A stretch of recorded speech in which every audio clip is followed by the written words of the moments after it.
Welcome in, guys. Josh, the SC Whisperer, is in here. Find him on Twitter, all the socials, guys. Plenty of fun memes, plenty of great Supercoach chat as well. He's sort of up with all the information and an easy source for me. Him, NRL Physio, all the guys seem to post anything that comes up, which is great. And today we're going to be going through a sort of a head-to-head structure video. We'll make a team. We'll get his thoughts on his general head-to-head strategy as well and how it might differ to overall. Josh, how you doing, mate? Talk us through it. Good, mate. Good. It's been about a year since I've sat with you and chatted Supercoach, so it's good to be back and good to see that you're definitely in and amongst the space these days. Yeah, it's been fun. I'm enjoying it and love playing both. That's for sure. Like yourself. Yes, very much addicted to fantasy these days, so it's a good change up. Awesome. All right, talk us through your sort of general head-to-head strategy, mate, and how it might differ to overall in round one, because obviously there's plenty of similarities. Yeah, so obviously I find myself mostly playing overall these days, but you do still have some head-to-head cash leagues that are happening. You need to find that good balance. It's all well and good to have these high ownership players, but it's where pods become a little bit more crucial in terms of what we're looking at. You're looking at sort of some higher upside guys that maybe are less owned. Someone like a Greg Marju comes to mind. For overalls, I'm looking at stacks as well. So, Lane and Brown, KP and Marzu, these kind of combinations that, when they do come off, you're getting double the points. So it's obviously all about cash generation as well. I remember you saying in a video a couple of days ago that if you have more money than the rest of your competition at the back end of the season, you're going to, do well. But there's also the middle period of the time, Jamie, where you can pick up a lot of cheap wins. So if you buy plan, effectively in your head-to-head leagues, you can pick up 3, 4, 5 pretty cheap wins through that middle portion of the season. Yeah, for sure. Do most of the leagues sort of play buys, or are most of them off in what you see? I think it's really a personal preference. Same with draft. I mean, people that play captains, people that don't. I'm someone that I'd like to think I'm fairly in the know with buy planning and stuff like that. So I'm all for advocating for playing for buys because it just rewards good planning. And I feel like if you don't play with buys, it just takes out a pretty crucial part of the season. In saying that, you can also just dominate early on and then afford to have a couple of losses. You don't need to be first in head to head. Like if you could just get into the finals, that's all that matters. It doesn't matter where you finish in terms of your ladder. You might get an earlier buy here or there, but it's really coming down to prioritizing trades because we know that the back end of the season players are rested. You obviously got the odd HIA here or there. Boosts are pretty effective as well. You were saying boosting pretty early is a good strategy. I'm always for advocating for an early boost just to fix up any cheapies that you do miss. We have about 47 cheap 2RFs. The law averages suggest we're not going to pick the best ones. So, going early and picking up a lot of those guys helps as well. And having teams earlier with the buys delays their first price rise as well. So being able to jump on those, some Tigers guys, some Storm guys as well with the buy in round 4, the Titans in round 2. So you're not forced to play your hand as early in previous seasons, but definitely boosting early is a viable strategy to pick up more team value. Definitely. So just for an example, if you're looking at your front row forward position, you've got guys like Tino, and obviously Payne Haas is very, very popular at the moment. With Haas there, it's very unlikely for him to sort of gain in value. As a head-to-head player early, are you looking to sort of go away from someone like Haas and those clear points that you're getting from him for potentially some value in a mid-range or something like that instead, just with that team value being so important? Yeah, I also think it's where you're going to get your points from. Like, are you going to have a match-winning performance from your front row forward? Probably not. So, like, if you're checking your app on a Sunday and you're 100 points behind, like, Haas isn't going to carry you to a victory. Like, you need to try and make up those points. So, I'm looking at front row forward as a collective in terms of how much I'm spending on the two positions, rather than just being like, oh, who is good. So for example, someone like a Haas and Liam Knight, so a gun and a cheapie, is the same price as someone like a Max King and a Ruben Cotter. And I feel like the consistency in front row forward would be better spent in the two mid-range guys, and then obviously, looking for your higher upside in your center wings, your halfbacks, your fullbacks. Okay, so taking more of your scoring in the upside plays. Because, you could look at Cotter and King. Obviously, you're a massive Max King advocate. And we did find out, obviously, well, we knew a bit of it, but the extent of his injuries from last year. So him, Cotter, both have some type of upside in terms of value to be made. So, yeah, those mid-rangers that have some sort of safety in their team, right? Because that's what you're looking with a mid-ranger is is do they have that spot sort of sewn up? And both of those guys do, right?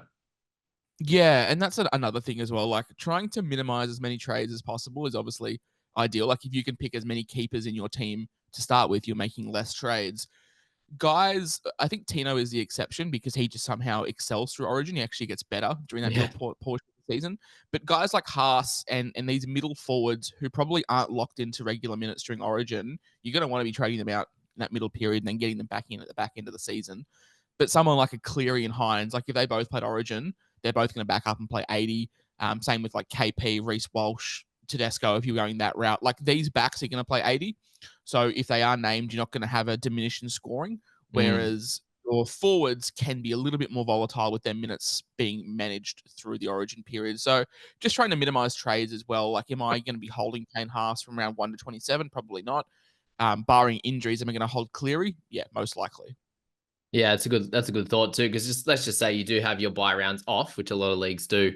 Then in round 14, 17, 20, Cleary has a really good buy schedule, having a buy in two of the three major buy rounds, which is great. And if he is backing up, he is scoring well in that really important matchup for you in those rounds as well. So it is probably another reason to go away from, as we saw last year, the hooking position. A lot of us got caught with the between fantasy and Supercoach with the Damien Cooks, the Robsons, and the Grants, and they had diminished scores along with Payne Haas and the like after Origin. So that's something to note as well, that to get some of the premiums potentially in the center wing, the halves, the 5/8s, and the fullbacks there, which is going to be pretty cool in that one. And I suppose the other thing I was talking about in overall strategy there as well was because of the new rule with the 13, 16, 19, only needing 13 players on the park, even if you are playing playing in those major buy rounds for your head to head, it's not likely that you need to plan too far ahead because you only need that 13 best scorers, right?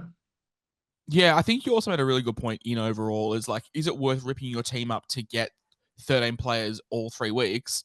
Or can you just take a small hit in one of the weeks and have a good team for the other two without ripping it up? I think that's also worth considering as well. But yeah, with halfback and fullback, like if you have 4 guys there in your 2 halfbacks and your fullbacks that play Origin, it's not the end of the world because you don't need them to play through the bye weeks. Like you just need 13 other guys. It's not a case of having to have, like in fantasy, for example, where you have to have 13 on the park. Yeah. Like you basically are just getting your best 13. So if you are playing buys, also worth considering, yeah, you don't need to rip up your team and you don't need to look at your halfback situation and go, oh, well, I've got both of my guys out. What are we going to do? Because you get a free loop and you will, don't have to have 2 halfbacks, 2 fullbacks. You can just, mix and match with other positions. Yeah, and if you're doing well enough across the season, getting plenty of wins, then you're getting into that final series with a better team if you haven't sort of ripped it up, which is great. So, mate, let's get in and sort of create a head-to-head team here. And where do you start? Do you go with your captain player to start when you're making a team? Yeah, I think building the foundation and then going from there, you'd much rather just have your core guys because this year there are so many options that are cheaper that you can just build around. And if you've got some cash left over, then you can obviously upgrade those to some middle guns or some absolute top tier guys. So for me, I'm absolutely locked into Nico Hines. I think the fact that he is 31% owned is just absolutely ridiculous. That needs to be 80 to 85%. I genuinely think that. I think he is that much of a must-have that you're getting him at a reduced discount. And then I'm also looking at my upside guys at fullback. I think it's very hard to pass up KP as well. So if you're going to have 2 absolute locks there in that position, then you can start to build around those. Who you partner with KP and Hines is a personal preference. I'd love to hear your thoughts, but I think we actually on our podcast, the Insight Fantasy podcast available on YouTube or your other podcast platforms, we had the halfback discussion last night, and we really brought it down to 4 guys. There's Hines, Cleary, Moses, and Caesar. Like there's only 4 halfbacks we're looking at, and it's really a case of structure. For me, I'm just locked into Nathan Cleary. I understand we have the 8-day turnaround from the Club World Challenge to round 1, and the fact he's playing without a PCL. But I just think he's that much of a class above the next best halfback that it doesn't matter. You are probably going to lose a little bit of value early on, but I'd rather lose value but have him in my side than look at something like around 7 where he's playing the Tigers at home and think, well, I need to rip up my side to get him in. I'd rather just build my team around having him already. Yeah, for sure. And yeah, Moses is probably that other guy, if the Eels do improve, that kind of can gain some value, and potentially over across the season, it's a Sammy Walker Burton if the Dogs kind of go well. There's a few guys there, but they have some more risks, don't they? And with Cleary then, and what we were saying about that round 13 and beyond is that you have those two guys. You don't really have to trade in that half position, and you can really just focus on getting value in the other positions there as well. So cool. So fullback there with the news of Jaden Campbell as well. That's something that's come up in the last day or two. And I know you sort of knew a little bit of information about him not training with the main team, but yeah, Brian Seney, the NRL physio, kind of just didn't know that it was going to be that long since his patella dislocation, and sort of that doesn't sound great at all for performance. And obviously that round 2 bye, I think we can just scrap him from our plans, which actually helps me because I was trying to get him in. I know he's been out of your team, Fantasy and Supercoach, for a while, but definitely helps me out. So if that's the case, then at fullback, it's pretty scarce. Do you have to go double gun? I think so. And we go back to that, you know, measure of if you're 150 points behind on a Sunday, I think there's only one player here that wins you that game. I think it's Tom Trbojevic. I know you're putting a lot of faith in take a KP and Turbo to both hold up, but they're both genuine match winners. They can win you a game when you're not supposed to win it from a head-to-head standpoint. They can just, you know, Walsh and Drinkwater, they're cool. They just don't have the ceiling that Turbo has. Yes, they're probably a little bit more reliable for availability. But if you're sitting there 4 o'clock Sunday afternoon and you're 130 behind and you have Turbo, by no means are you out of that game at all. Definitely. Yeah. And we can change this around at the end of the video if we don't have the funds anyway for Tommy, but I see them both having the crazy upside. Just a quick one, mate. How many under 300K guys are you looking to have in your side? Sort of, is it change much year to year? I think it varies in terms of other positions. So, like, let's take 2RF, for example. I've always been an advocate for having a premium and then an underpriced premium. This year, my most expensive is Adam Elliott at 517, and even he can drop down even cheaper. So I think you can have a little bit more. I mean, if we get someone like a Dylan Egan that pops up, we're going to get, you know, either Hands or Lussick. You've got Brayley for 330. Sam Hughes seems to be training the house down. So you've got all of these guys are having mad preseason reports that you can viably put in.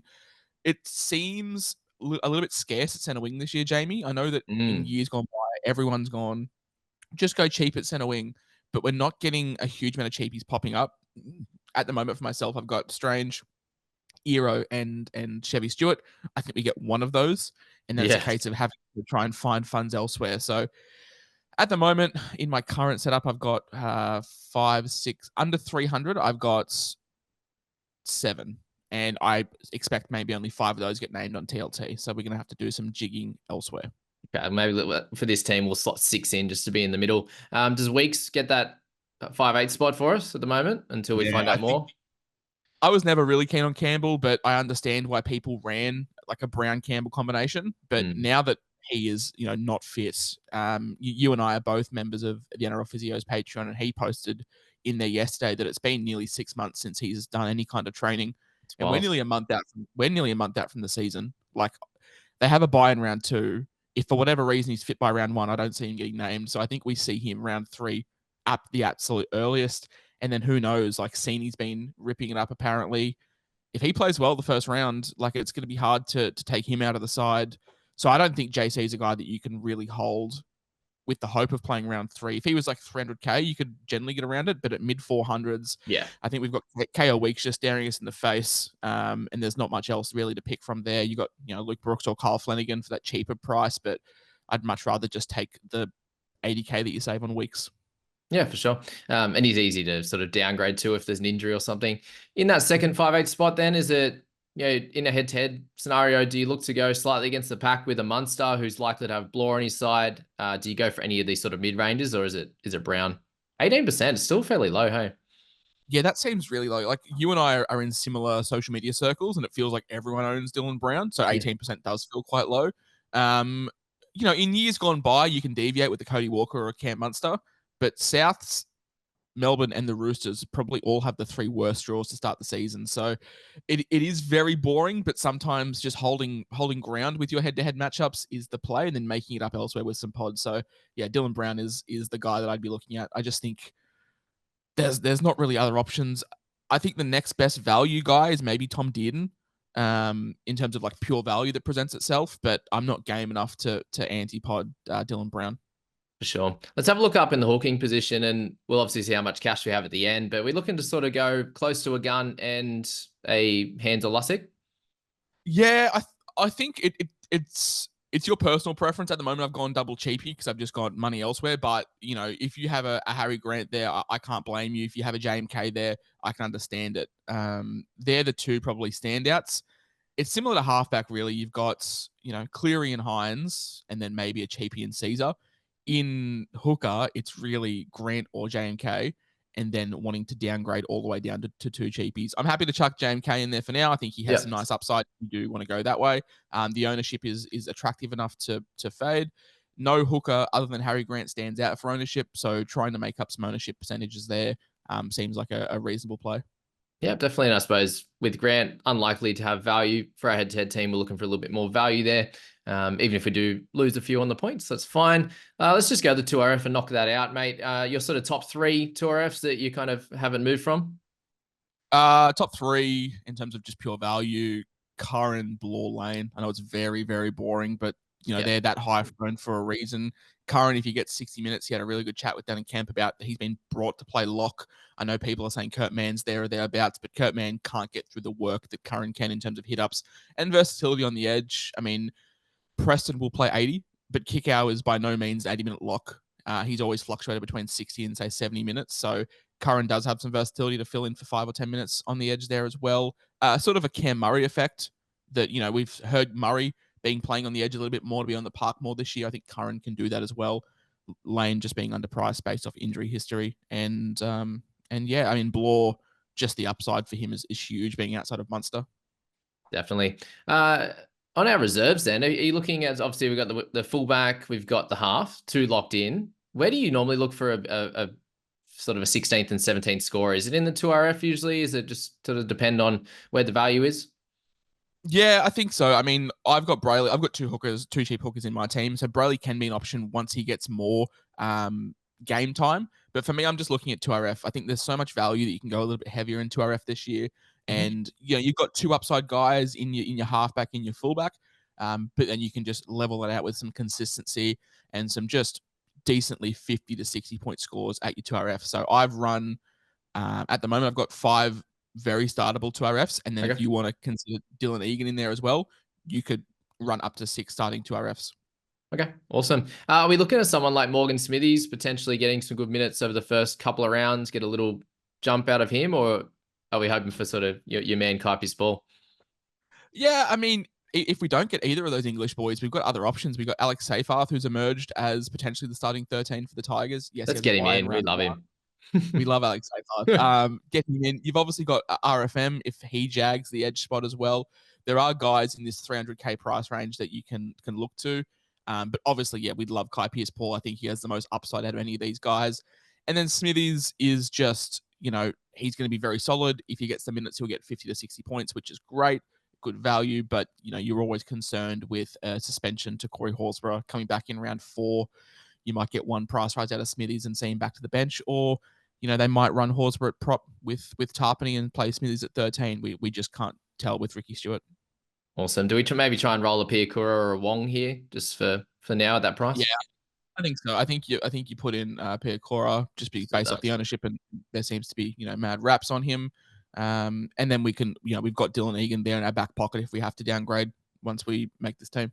Awesome. Yeah, plenty of options. We're not worried about that 2RF position at all. We're not worried about halfback at the moment. If someone gets injured or suspended, guys, there's something to note there. Obviously, concussion, those 1 weekers could be really tough. Obviously, that 5/8 position, a small worry, but I suppose we can cop a low one from weeks if that was to be. Fullback, we're good. So it really is this front row forward position now, because Marshall King and Hands were sweet if there's an injury for a week or the bye in round 3, obviously. So front row forward and the center wings now, mate. We've got, what have we got? 3.5 million for 10 players. It's not too bad sitting at this point, given we'll have a few cheapies in there. Let's get into this front row forward. And if we were to select some of the guys in the 400K range, who are you looking there?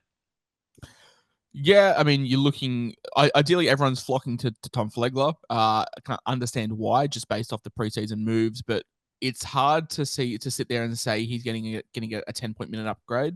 Like, I think Flegler is just a guy that Wayne Bennett looks at for very similar usage that he had already. So I'm not really too keen on him. Yeah. We've got other guys floating there or thereabouts. I mean, Jai Arrow, if he starts on an edge, that's going to be really, really tempting to look at it. Say 466K, does have the dual. Some people looking at Harm Saleh. You're a Cowboys man. Talk me into Jason Tamalolo. Are we going to get him back, or is it just done? Like, there's There's too options much here. going on. Yeah, I mean, Todd Payton's comments about older players being moved on. It Yeah. doesn't bode well, does it?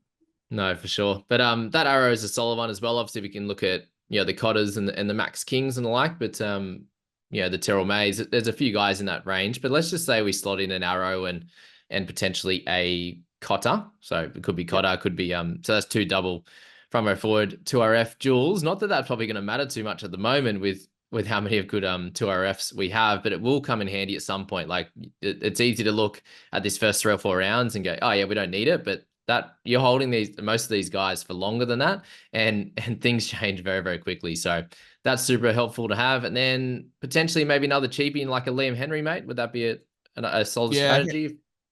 Henry's the guy I'm looking at. I'm just looking at the uptick in Lindsay Smith that he had last year. Now Spencer Lenu's gone. I think everyone just slots up the depth chart one spot, and we can definitely get a 35-minute performance from Henry in that Spencer Lenu impact role off the bench. So him and Hughes are my two cheapies. I haven't moved on them.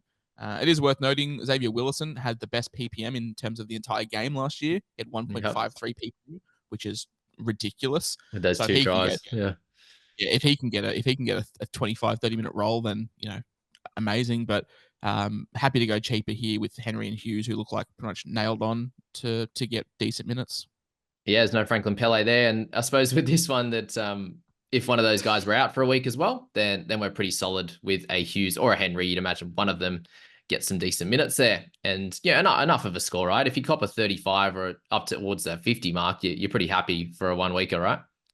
Yeah, and I've always been a big advocate of this, Jamie. I don't look at it as my starters versus my reserves. I just look at them as numbers. So if I have to play Henry or Hughes, I just look at them as my 17th option rather than being like, oh, well, they're a starter. They have to score well. If they're the worst player in your team, you get 35 from them, you've had a good week.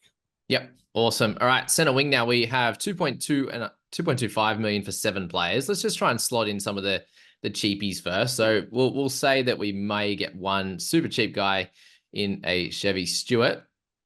From there, do you have sort of a mid-range to a top-tier player that you'd be looking at? I don't know if we have enough for a sort of 750K guy. Yeah, so it's all but confirmed Jack Bostock's been, he's going to get the start. Dolphins have a great draw.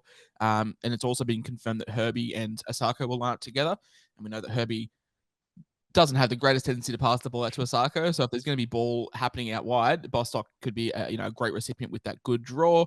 And then another guy, Josh Schuster, he is, who knows where Josh Schuster is. And all the talk is Ben Travojevic has been ripping it up. So, a great duel for them there. So I'm going to pretty much lock those two in. Okay, cool. Well, they can be our cheap guys then. And then we have 1.45 for 4 players now. Who are we looking at? Then we look at someone like, I know it's very, very boring, but the value does present itself at right center for Penrith. I mean, Talon May, we saw how good he was with Tungo on the left, on the wing. He now gets Brian To'o, who arguably is, one of the most destructive wingers in the comp, getting fed ball from Cleary. It's hard to turn him down based off that discount. He's had pretty much a full season off with that ACL. It's really hard to not look at Talon May as a guy to put in your center wing. Beautiful. All right, now we're getting short, just under $1 million for 3 now. And we're probably looking for what? At least 2, the guys that are going to start, right? Yep. So, I'd run Bostock, May, and Travojevic as my starters. We can chuck in some cheap guys. I know that Eero, he's there or thereabouts. And Ethan Strange has a position available. So center wing this year is not deep. So you're going to have to be confident in the guys that you start. Yeah. Or at least having 5 options. So if you have 3 of those bottom dollar cheapies, we expect Stewart or Strange to get a start. So there's probably your 5th guy that you can rely on at a pinch. So if we chuck those, let's just say we chuck Strange and Stewart in, and then whoever doesn't get named, we can flick on. Let's see how much that leaves us. That probably leaves us with about 500. 750, and then one more of those cheapies will be 500. What are your thoughts on Averillo on the left? Actually, I'm interested in that. Yeah, I mean it's a strange one because he played so well for the Dogs at fullback, and it's hard to really compare going from a side that struggled as much as they did to the Dolphins, who are on the up. It's probably a little bit too unknown for me to be taking a punt. Then again, people are looking at Bronson Jerry, who hasn't played for over 4 years with no guarantee that he starts. If we can find the cash, I'd love to go to say an underpriced gun in like a Carraz, for example. He's got a Yeah. really great ownership to target. He's going to be sitting at 605, so we can try and look at downgrading a Cotter to someone like a Terrell May to find us some extra cash. Yeah, that's a good idea. I just think the upside with Carraz is huge, and the ownership for head-to-head players is going to be unreal. Yeah. Otherwise, I think we'd probably be a little bit too low, unfortunately, in our outside back slot. So that leaves us 260 and getting it's probably not going to work out. But let's just say we do have Kale Iro in there. Main issues really there is that we don't get two of those guys, and we do have to spend up a little bit more. And I suppose the only way you'd go is probably to one of those mid rangers in an Averillo or something like that at that price point. Or it depends We do have room to downgrade though as well. Like we have JMK sitting there at 650k. Yep. We have options to come down if for whatever reason Teamless Tuesday didn't fall our way. We have a route where we can downgrade at the worst. I'm happy to leave him there, but if for whatever reason half our cheapies didn't get named, you've got Brayley, you've got some other cheaper guys if you wanted to go down the pod route. I mean, Blake Brayley has a really nice opening 5 rounds as well. So you've got guys that can take that work rate, and if you don't want to have a huge upside, if you can get a Blake Brayley or a Jaden Brayley if he's playing good minutes and they can pump you at 55 points, that's fine for me.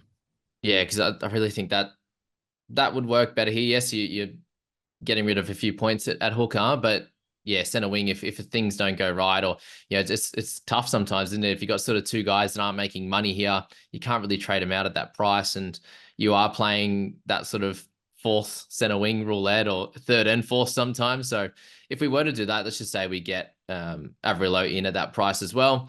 That means we could move a couple of these guys out, which would be cool. So just to say it was we play Bostock, Ben Jabojevic is bench or something like that, or isn't going to get the full minute. So you're looking at Averillo, Carraz, May, and a Bostock, and then those guys on the bench, and that's playing roulette with sort of matchups, I suppose, if we get a Chevy Stewart or something like that. Which probably looks a bit better, doesn't it? And that's a pretty strong overall side to sort of set you up well for round one. There's plenty of value in each position. You're not missing out on any position if there's an injury. It looks pretty solid, mate. Yeah, I think having a playable option in every position is going to be great as well. Obviously, we've got a hooker that for whatever reason, if we have to play Brayley, getting 45, 50 points is not the end of the world. Yep. We've got Hughes and Henry. We've spoken about those guys. We've gone pretty heavy at 2RF, so we've got plenty of rotation there. Cleary and Hines pick themselves. Weeks is probably the only weak link in this side in terms of what we have to play if Brown is injured or suspended or has HIA. But it's not the worst thing in the world, if he's getting you 30, 35 points. I mean, plenty of us last year played Isaiah Qatar, and we were happy with his 35 points at a pinch at the time. So definitely some options to upgrade and downgrade, but having a playable option on the bench is really nice to have that versatility and matchups, as you said. Yeah, there's probably only Flanagan, hey, that's 40k close to him. That could come up if that works. If he gets the goal kicking, that changes your perspective, doesn't it? Oh, yeah. Not that the Dragons are going to be putting on 50 every week, but it's an extra 4 or 5 points here or there. Yeah, and I suppose if Strange gets that spot, you move him up from center wing into that 5'8" spot, and that could plug that anyway. But overall looks pretty good, mate, and it's sort of about as good as we can get. 3 and a bit weeks out now from round one. We do have some trials this weekend, guys, as well. Manly are playing a lot of their squad actually, and against the Souths, who have named no one of note. Let's just say that. But I'd imagine they're going to be on sort of teams' websites and the like. So really get into over the next few weeks those trials, and a lot of those questions will be answered for sure. But guys, check out SC Whisperer. He's joined forces with the Insight Fantasy Sports community with Nathan Brain, who I used to go to school with. There you go, fun fact. And get on his Twitter and obviously his Instagram and Facebook as well. It's all on there. Plenty of fun. He's a very opinionated man as well, and we love that in the Supercoach community, right? It's how we create headlines. Of course, no point in being a fence sitter. It's never fun. That's right. Yeah, you've had some cracking calls. You've had some funny calls as well. What about that? The Twitter account that was trying to call creators out. That I think that stopped pretty quick, didn't it? I didn't see any more posts after that. Yeah, I expect it does heat up during the season when Yeah, inevitably a okay. few of them does head out. But yeah, it's all well and good. We love it. You had Mark on, who's also a very opinionated man in the fantasy space. So it's good to have opinions, but you've got to be able to admit you're wrong and move off them if they weren't too good. Yeah, definitely. Well, thanks, Josh, for coming on. I really appreciate that. We'll make this a once a year thing, I reckon. Hey, that's good stuff. And yeah, good luck with all your content over the next few weeks and creating your team. I've kind of just slowed down on changing my team a lot, but I know you're in doing that every hour of the day. So every time a I've podcast actually comes around. I've actually been pretty good. I haven't changed it for about 3 days, which is a weird feeling, but it's nice to have some kind of stability in my squad. Yeah, every time I listen to one of your insight pods, it's like, oh, yep, in the last hour I've changed this. In between pods, I've changed this and this. So it's good fun. But yeah, appreciate it, mate. And have a good day.